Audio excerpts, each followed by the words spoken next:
This book is very unique because everything in this book is information that you have never heard anywhere before.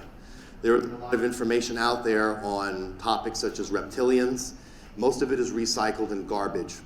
The work of David Icke, I have to give him some credit for bringing the notion of shape-shifting reptilians into the forefront of consciousness. When I turn on The Simpsons or Family Guy or American Dad and they have some shape-shifting reptilian, you have to smile and thank David Icke for that. However, David Icke got a lot of things wrong.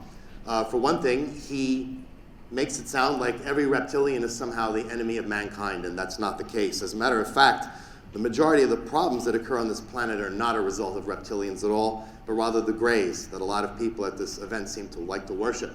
So as a matter of fact, someone blew up an inflatable gray doll and put it in my booth. I wasn't sure what to do with that, but so again, this book has been published because the time for secret societies is over. Time is really short, and people need to know the truth about what's going on, the truth about what's happening today, and the truth about their origins. Where did they come from? What are all these extraterrestrial groups? What do they want? How do they interrelate with each other? There's a lot of information out there. A lot of it is also disinformation. And we need to know this stuff now because time is short.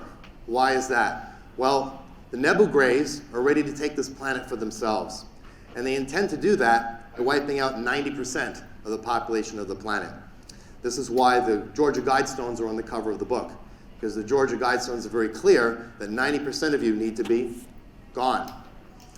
That's one of the reasons someone blew up the Georgia Guidestones recently, because they weren't happy with this message.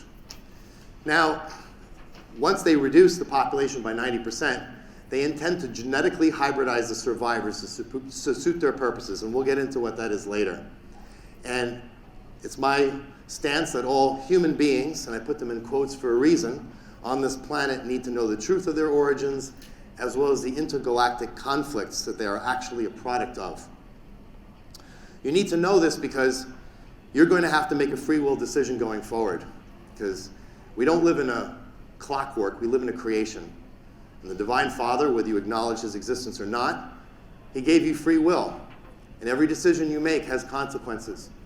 For example, I was speaking with someone the other day who was a member of the Freemasons. And he was talking to me all about the Freemasons, trying to sell me on it, as if I don't know anything about what the Freemasons are all about. And at the same time, he's telling me all about how he prays and how he's all about God, etc., etc. And I was thinking in my head, well, you haven't read The Last Harvest, because if you read the book, you'd understand that the Freemasons have nothing to do with God. They worship Lucifer. We'll get into who he really was. And at a certain point, once you know the information, you have to make a decision. What side are you going to be on? Once you know, you can't say, well, I didn't know. And that's one of the reasons this book was published, so that people can actually make a decision.